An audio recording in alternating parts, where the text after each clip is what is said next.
दूसरा पित्त का हिस्सा बहुत क्लियर है, एकदम स्ट्रेट फॉरवर्ड है कि घी ज्यादा खाएंगे पित्त आपका हमेशा सम रहेगा।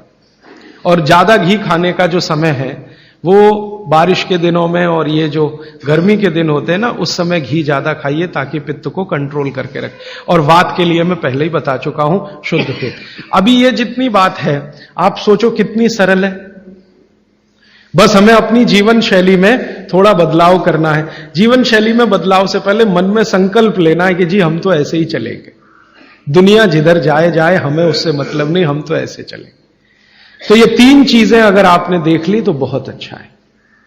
अब थोड़ा आगे चलें, अब और दूसरी चीजों पे मैं चलता हूं कि और कौन कौन सी चीजें हैं जो आपके आसपास हैं और आपके वात पित्त कफ तीनों को सम पे लाने में मदद कर सकती है। ये तीनों समभाग में रहें तो अच्छा होता है। और कौन कौन सी चीजें हैं? तो भागवती जी कहते हैं रसोई के बाहर जाने की जरूरत ही नहीं, सब वहीं है। भागवती जी ने एक सूत्र लिखा है, दुनिया का सबसे बड़ा औषधि केंद्र हमारा रसोई घर है। सबसे बड़ा औषधि केंद्र रसोई घर है। अब दुर्भाग्य से हम रसोई में जिनको मसाला कहते हैं ना, मसाला, वहां मसाला कुछ नहीं है, सब औषधि है। मसाले का और औषधि का अंतर मालूम है? ये मसाला तो शब्द ही भारत का नहीं है, पहले तो ये बता दूंगा। ये अरबिक शब्द है, फारसी से अरबी में आया, अरबी से हमारे घुस गया, हिंदी में और जगह जगह घुस गया। ये विदेशी आए तो ये शब्द भी आया। हिंदुस्तान में 17वीं 18वीं शताब्दी का साहित्य जब मैं पढ़ता हूं तो जब तक मुगलों का राज्य रहा तब तक मसाले शब्द का बहुत उपयोग है। मुगलों के राज्य के पहले एक भी जगह किसी भी शास्त्र में मसाला नहीं है। चरक संहिता पढ़ी मैंने, कहीं भी मसाला नहीं है उसमें। सुश्रुत में कहीं मसाला नहीं है, बागवट की कहीं मसाला नहीं है। पुराने जितने लेखक हुए हैं ना 10वीं शताब्दी के पहले के, कहीं भी किसी ने मसाले शब्द का इस्तेमाल ही नहीं किया। हर जगह है तो औषधि है, औषधि औषधि, जीरा औषधि, धनिया औषधि, ये औषधि के रूप में है। तो इनकी जो प्रॉपर्टीज हैं रसोई घर की, औषधियों की, ये सब आपके चिकित्सा के लिए है। अब मुझे समझ में आता है कि हमारे पुराने जमाने की माताएं बहनें, जो हमारी दादी हैं, नानी हैं, उन्होंने अपनी अपनी बेटियों को जो कुछ सिखाया, सब्जी बनाना तो क्या क्या डालना, जीरा चाहिए, धनिया चाहिए, हींग चाहिए, मात्रा कितनी कितनी चाहिए, वो सब बड़े वैज्ञानिक और चिकित्सक लोग रहे होंगे।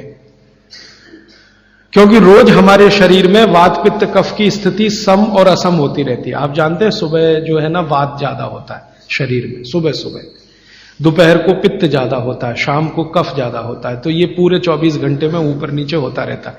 तो 24 घंटे में जो वात पित्त कफ ऊपर नीचे होता रहता है तो सब्जियों में उसी के हिसाब से औषधियां डाली जाती है। जैसे दोपहर की सब्जी बने, दोपहर की, तो मेरी दादी को मैंने देखा था कि दोपहर की सब्जी बनाएगी तो अजवाइन जरूर डालेगी उसमें, और वही सब्जी रात को बनाती थी तो अजवाइन नहीं डालती थी। तो एक दिन मैंने दादी से पूछा कि यही सब्जी दोपहर को मैंने खाई तो इसमें अजवाइन थी, शाम को खाई तो नहीं, क्यों? तो उसने उत्तर तो नहीं दिया। तो उसने कहा मेरी मां ने ऐसा सिखाया। बस बात खत्म हो गई। अब उस समय मैं भी मान लिया कि ठीक है उसकी मां ने सिखाया। अब जब मैंने काम शुरू किया ये चिकित्सा पर, तब मेरे समझ में आया कि अजवाइन जो है पित्तनाशक है।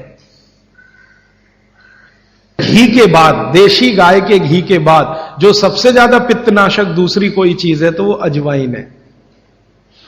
और दोपहर को पित्त भड़कता है, आप जानते हैं, और वो स्वाभाविक है क्योंकि खाना खाने के लिए पित्त भड़कना ही चाहिए। तो उस समय अजवाइन डाली जाती है सब्जी में, क्योंकि दोपहर को ही शरीर को अजवाइन की जरूरत होती है पित्त को सम पे लाने के लिए। तो भारत में ज्यादातर माताएं बहनें ये बात जानती हैं कि दोपहर की सब्जी में अजवाइन चाहिए। दोपहर का दही है ना, दही का मट्ठा, उसमें भी अजवाइन का बघार लगता है। दोपहर की जितनी भी चीजें हैं ज्यादातर अजवाइन ग्रस्त होती हैं या अजवाइन से बनती हैं, क्योंकि पित्त को सम पे रखना है। तो आप सोचो जो लोग ये कर रहे हैं वो बिना कहे कितना बड़ा काम कर रहे हैं, हमने उसका वैल्यूएशन नहीं किया, ये हमारी मूर्खता।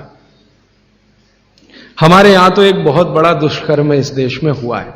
अंग्रेजों के हम गुलाम हो गए तो सब कुछ हम भूल गए, अपनी चीजें। अंग्रेजों ने जो सिखाया वही हमें याद है। तो हम जीडीपी का कैलकुलेशन करते हैं अंग्रेजों के फॉर्मूले से। जीडीपी निकलता है इस देश का, gross domestic product.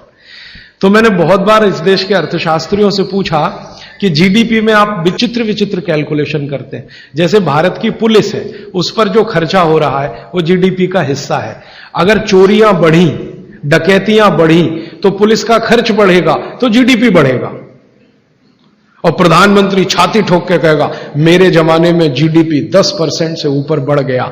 So what, police का खर्च बढ़ गया, माने चोरियां बढ़ गई, डकैतियां बढ़ गई, अत्याचार बढ़ गए, अनाचार बढ़ गए तो जीडीपी बढ़ गया, तो क्या बड़ी बात है।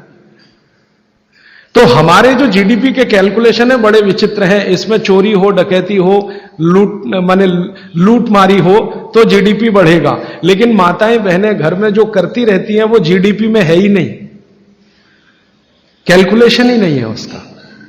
भारत सरकार कोई कैलकुलेशन नहीं करती कि किसी माँ ने 1 किलो पापड़ बना दिए तो जीडीपी बढ़ा कि नहीं, तो कहते हैं जी मालूम नहीं बढ़ा कि नहीं बढ़ा, क्योंकि कैलकुलेशन नहीं है। किसी माँ ने दाल की बड़ी बना दी 5 किलो दाल की, तो जीडीपी बढ़ा कि नहीं बढ़ा। आपका मन क्या कहता है, बुद्धि क्या कहती है, बढ़ा कि नहीं बढ़ा। किसी ने बड़ी बना दी, किसी ने पापड़ बना दिए, किसी ने कुछ बना दिया, किसी ने गोंद के लड्डू बना दिए, किसी ने मावे का कुछ बना दिया, तो जीडीपी तो बढ़ ही रहा है, लेकिन हम कैलकुलेट नहीं कर रहे हैं उसको, क्योंकि अंग्रेजों के यहां महिलाओं का किया हुआ काम महत्व का नहीं माना जाता। अंग्रेजों के यहां ये जो अंग्रेज जात है ना दुनिया में, ये महिलाओं के किए हुए काम को काम ही नहीं मानती। आपको मालूम है 2000 साल यूरोप में महिलाओं को पुरुषों से हमेशा कम वेतन मिलता रहा, और आज भी है ये कई देशों में। वो मानते ही नहीं कि इनका कोई काम है। क्यों? वो महिलाओं में आत्मा नहीं मानते।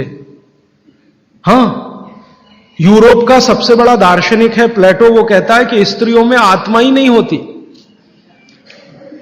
आत्मा सिर्फ पुरुषों में होती है। तो स्त्री जो करे वो बेकार है, पुरुष जो करे वो ही अच्छा है। तो उनके यहां से ये कैलकुलेशन हमारे यहां आ गया कि स्त्री कुछ भी करे तो काम ही का नहीं। तो अंग्रेजों का 200-250 साल जो राज चल गया उसमें हम सब के दिमाग खत्म हो गए, सोचना विचारना बंद हो गया, तो हमने भी वही मान लिया। मैं अब इसको बदलना चाहता हूं और मैं ये समझना चाहता हूं और समझाना चाहता हूं कि स्त्रियां जो कर रही हैं वो किसी डॉक्टर से कम नहीं है।